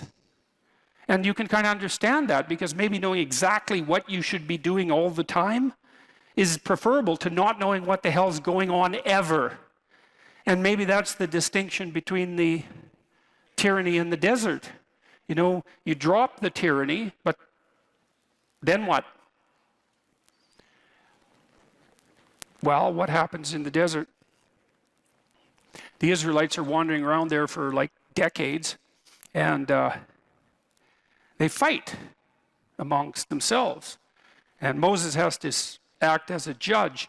I won't get into that too much, but he judges them for a very long period of time, for many, many hours every day, trying to help them regulate their behavior now that they don't have a central authority.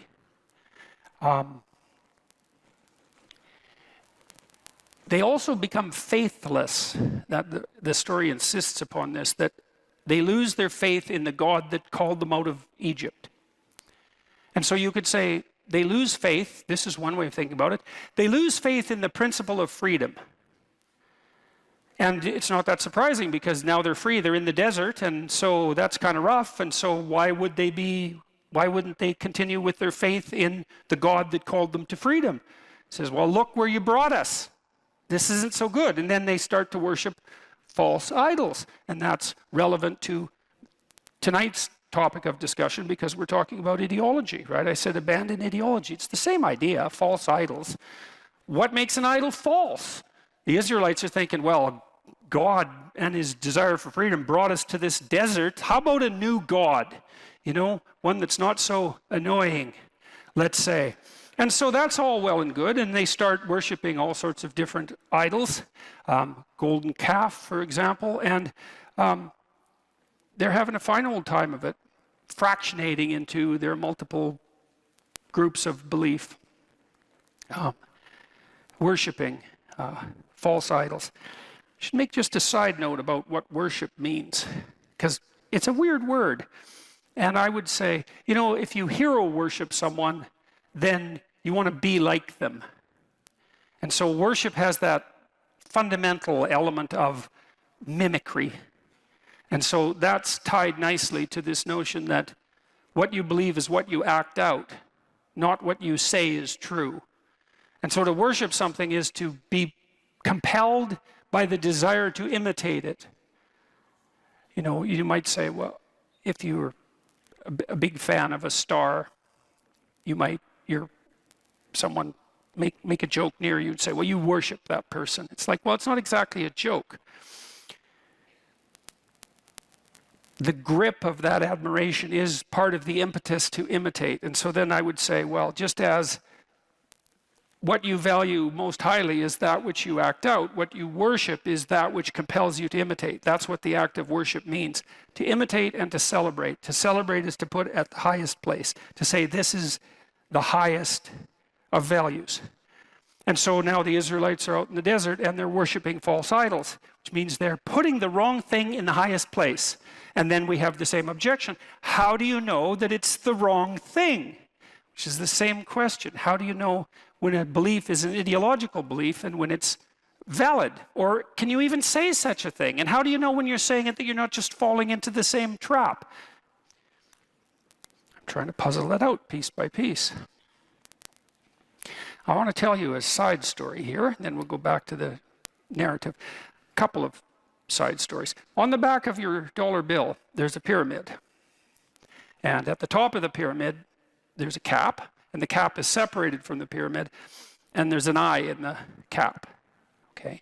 And then in the Washington Monument, at the top of the Washington Monument, there's a pyramid, and at the top of the pyramid, there's a cap, and it's made out of aluminum.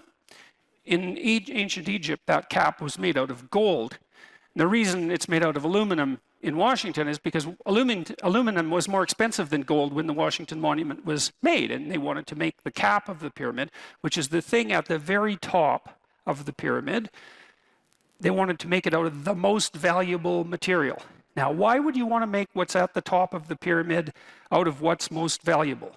And the answer to that is something like, the thing that's at the top of the pyramid, since it's at the top, should be the thing that's most valuable.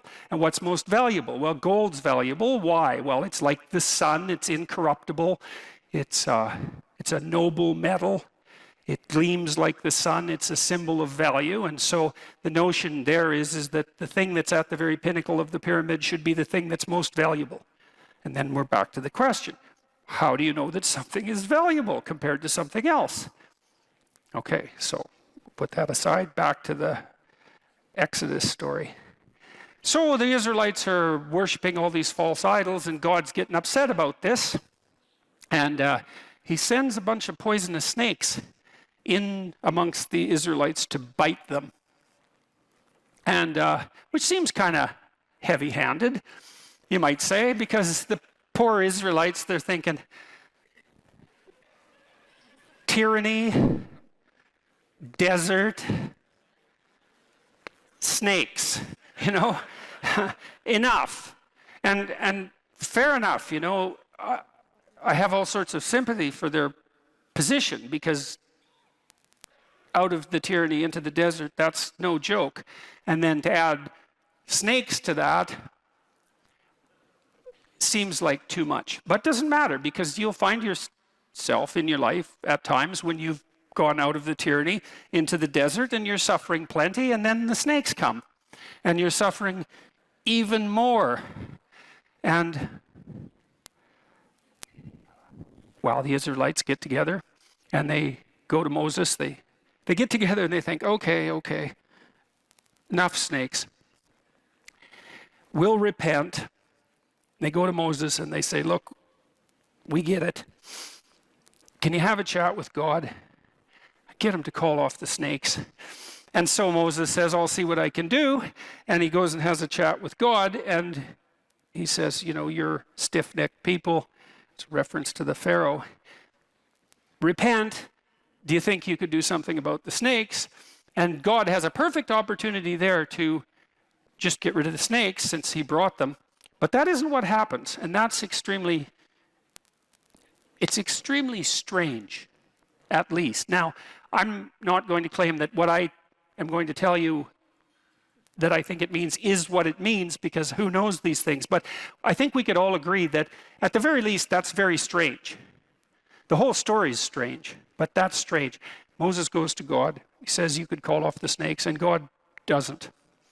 He says something almost incomprehensible.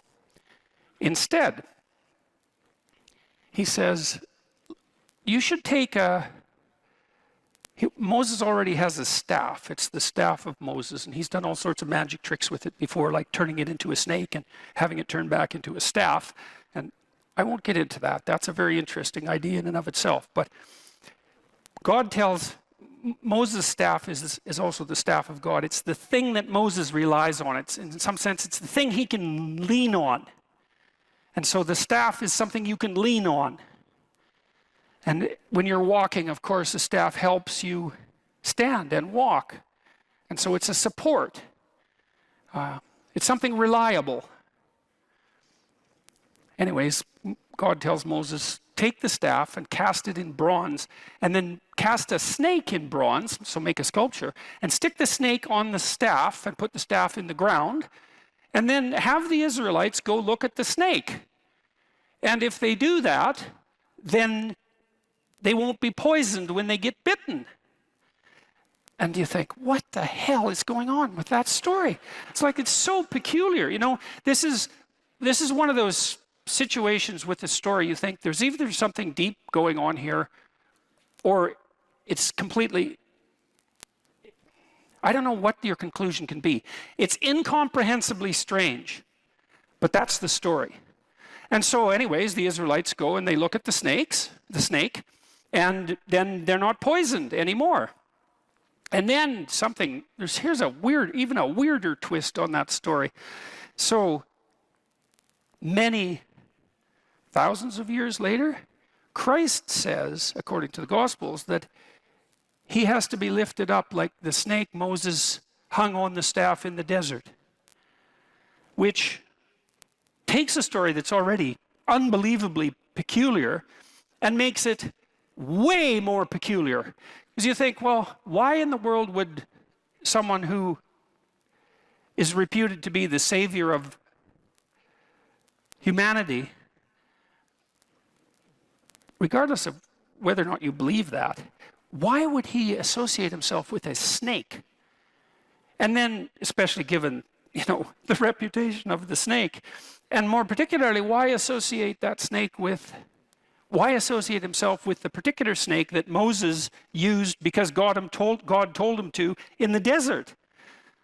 It's another one of those situations where there's either something going on here that's extremely mysterious, or what is it? What is it? Is it a kind of insanity? It's not obvious at all what to do with that story. But here's what you do with it if you're a clinical psychologist, or if you're me and you're a clinical psychologist. One of the things we have learned is that we've learned a couple of things as clinicians, let's say. Here's one: honest speech cures people. Right? So Freud, in some sense, was the first person to really formulate that clinically.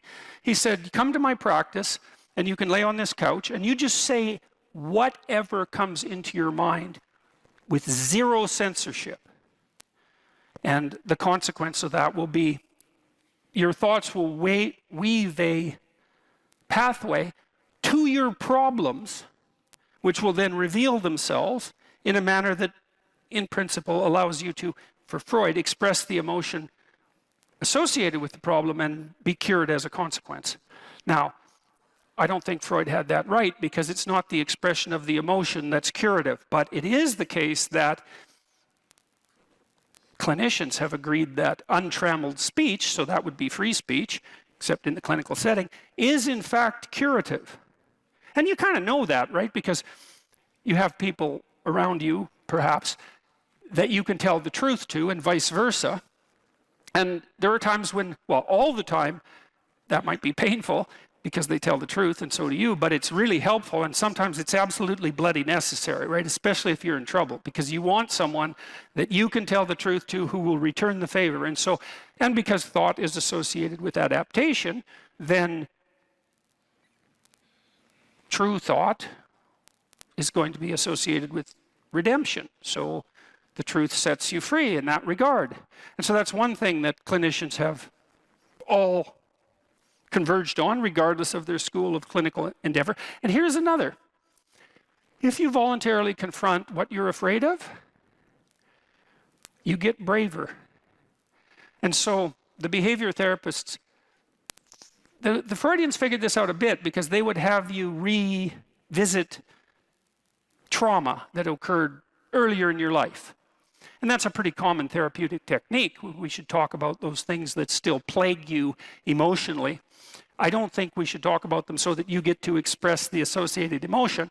I think we should talk about them so you figure out how it was that you were vulnerable enough so that you got hurt, and then figure out how to not have that happen anymore. I think that's really the conclusion of a century's worth of clinical practice. But the other conclusion is, you face what you're afraid of voluntarily, you get better. So if people have a phobia of elevators, they're agoraphobic, you can teach them slowly to approach an elevator and to open it and to go inside it, and their fear of the elevator will radically decrease. And their fear of many other things will decrease simultaneously, because it turns out that when you face the things you're afraid of voluntarily, you don't get less afraid. You get braver. And that's better than less afraid, because imagine if it's just less afraid, you'd have to expose yourself to every single thing you were ever afraid of, in order to become less afraid. But if you got braver, you just expose yourself to some of the things that, that intimidate you, and there'd be a growth of personality as a consequence of that, and then you'd be better off in facing all of the things you're afraid of. Well, that's what happens in the desert. So there's this weird idea, and I don't know what to make of it exactly, but you can see what you can make of it. God could have just called off the snakes, but he seems to have made a decision that no, the snakes are there and there's nothing that can be done about them, but you can make people a hell of a lot better than they are. And one of the ways you do that is by encouraging them to voluntarily confront the things they're afraid of. If you were properly oriented in life, if your spirit was in order, you'd aim at the highest thing that you could possibly imagine, and that would point you in the proper direction, and then you would attempt to treat everyone as if they had, including yourself, as if they had a value that was equivalent and related to that high order goal. And that's right. Why would you aim at anything other than the highest good you could imagine? It's like, why bother? Almost by definition. If you're going to aim, you might as well aim at what's good. If you're going to aim at what's good, you might as well aim at what's best. And maybe if you aimed at what was best and you managed to progress towards that, it would even be better if you could take everybody along for the ride. And even if you're too cynical and bitter and faithless and nihilistic to think that's a good idea, you can at least see the logic in it and the utility in it, the beauty in it. I'll give you another example. In the story of Exodus, there's a scene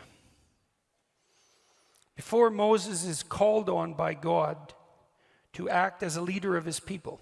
And it's very interesting because the story lays out how you become a leader, like an actual leader, not a tyrant, not someone who's manipulating, not someone who's out for himself, but an actual leader. And that's a very difficult thing to get right. So in this scene, Moses is out walking along a path and minding his own business, and something sort of glimmers and gleams and glistens in the periphery of his vision, and he takes the time to deviate from his path and to investigate it.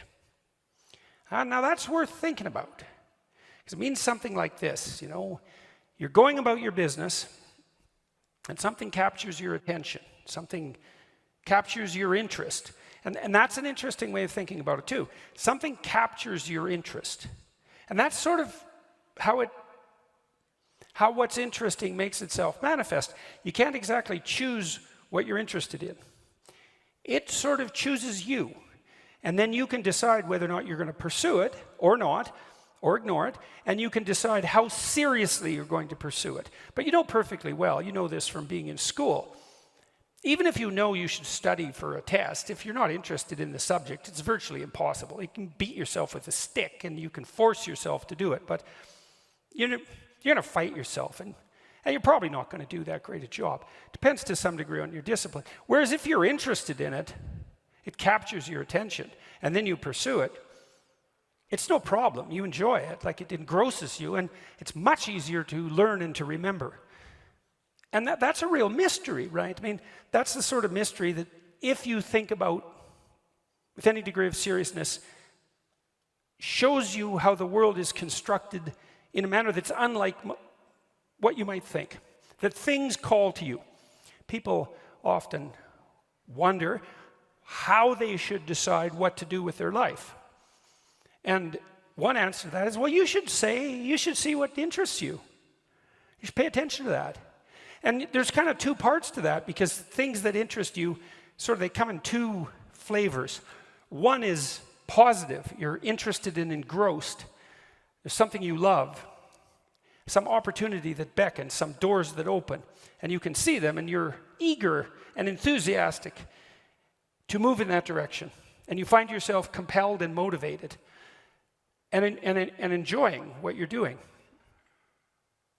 And then there's problems that interest you, and that's more negative. You'll have something that's bothering you, obsessing you, that you can't get rid of, some problem that is paramount. It might be personal, it might be conceptual, it might be political. It's the axe you're inclined to grind. And it's kind of arbitrary too, because there's a million things in the world you could be worried about that could bother you, that could make themselves manifest as problems, but there's a small subset that are apparently your problem. And people will ask you, your wife will ask you, what's your problem? And that's a good question. What is your problem? And you might think, well, I don't want to have any problems. It's like, well, good luck with that, first of all.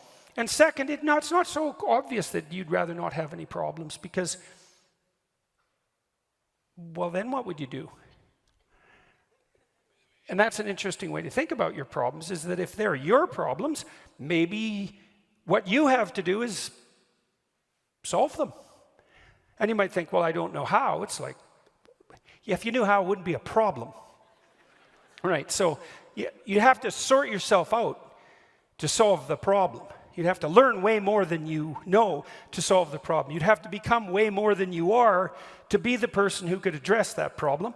But then you could see if addressing the problem calls you to be the person that you could be, well, then the problem is an opportunity too. And so then you might think, well, destiny calls to you in the form of opportunities that beckon and problems that compel. And you could take those problems on as your obligation and responsibility, and you could pursue your interests with some degree of seriousness, and who the hell knows where you'd end up. Well, the Exodus story tells you. Moses goes off the path to pay attention to this phenomenon that captures his interest. Phenomenon, the word is from a Greek word, phanesthai, which means to shine forth. And things do that in the world all the time. They capture your attention. That's what happens when you fall in love. Something shines forth. You don't choose that. It happens to you, weirdly enough. What happens to you? Well, who knows? And who knows what's behind it? It's not random. That doesn't mean it's comprehensible. So Moses goes and checks out this phenomenon, and he approaches it, and as he gets closer, he can see that it's a living form. It's a bush. It's a tree.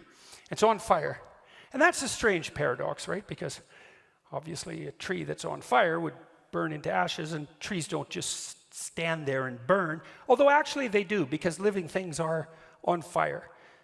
They oxidize and they transform, and everything living is like that. So everything living is a combination of being and becoming, and that's particularly obvious in the case of living things, but it's true for everything, because nothing is static in its form. It is what it is, and it is what it's going to be at the same time. And the burning bush is being and transformation at the same time. And fire is something that's intrinsically attractive to human beings. Like, we're definitely the descendants of the first ape who couldn't keep his bloody hands off fire and then mastered it. And you know, you can sit around a campfire and look at it forever. It's one of those things that grips your interest intrinsically. You never get bored by it. It's just endlessly fascinating. It's partly because it transforms constantly, like music, you know. Music and fire share that in common, and not accidentally. And so a burning bush, it's a compelling, it's paradoxical too. It's static because it still has this tree-like form, and that tree-like form is sort of emblematic of life, and it's burning. And so Moses is very focused on this, and he approaches it more and more closely, and a voice appears, speaks out of the bush and says, "Stop, you're beginning to tread on holy ground." Well, when Tammy talked, she said, well, in essence, she said, what would happen if you listened seriously? And the answer is, well, the more seriously you listened, the more the person you're listening to would reveal themselves, and they'd reveal themselves more and more deeply. And that would be true whether you're listening to your wife or your husband or your friend or whoever you're listening to, because people will tell you everything, including all sorts of things you don't want to know, if you listen. And so you might come to understand that if people aren't telling you, then you're not listening. And if the people around you aren't that interesting, it's because you're not listening. If you were listening, they'd be so interesting you wouldn't even want to be anywhere near them. The people are no shortage of interesting, because people are crazy and strange and demented and peculiar, and they're full of twists and tangles and snakes. And if they tell you what they're really up to, man, it's interesting.